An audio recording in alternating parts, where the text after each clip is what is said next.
We're covering the crucial updates to sustainability in the PRINCE2 7th edition for your PRINCE2 exam. The latest version of PRINCE2 doesn't just add sustainability as a footnote, it weaves it directly into the fabric of the methodology. For your exam, you must understand that sustainability is now the 7th project performance target, sitting alongside cost, time, scope, quality, benefits, and risk. This isn't just about being green. It encompasses environmental, social, and economic considerations, often linked to corporate environmental, social, and governance or ESG goals. A key area tested is the business case. The justification for the project must now explicitly include sustainability targets. For example, an exam question might describe a project to build a new factory. A strong business case wouldn't just focus on financial viability, but would also define targets for using locally sourced labor, which is a social benefit, and achieving a 5% reduction in carbon emissions compared to the old facility, an environmental benefit. These sustainability goals must be measurable and have defined tolerances, just like any other performance target. These sustainability targets are then managed and tracked as project benefits. The benefits management approach must detail how these environmental and social outcomes will be measured and realized, often even after the project has officially closed.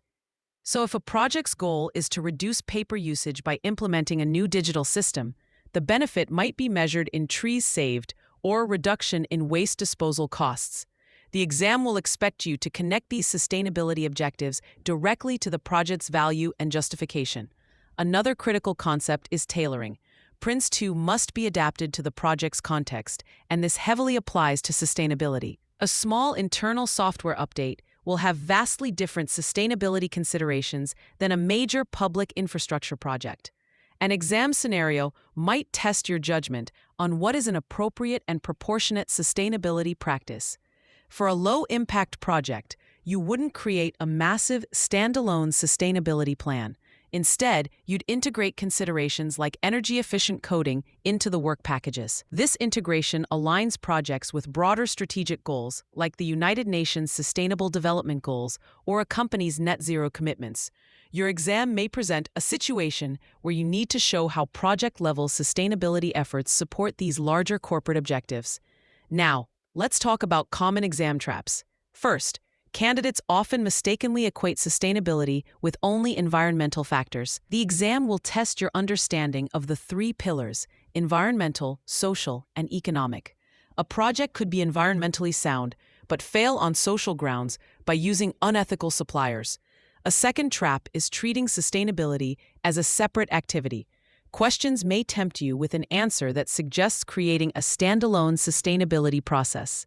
The correct PRINCE2 7th edition approach is to integrate sustainability into existing practices and documents like the business case, and to assign clear sustainability-related responsibilities within the project management team. To help you remember this, use the phrase, justify, measure, and tailor the triple bottom line.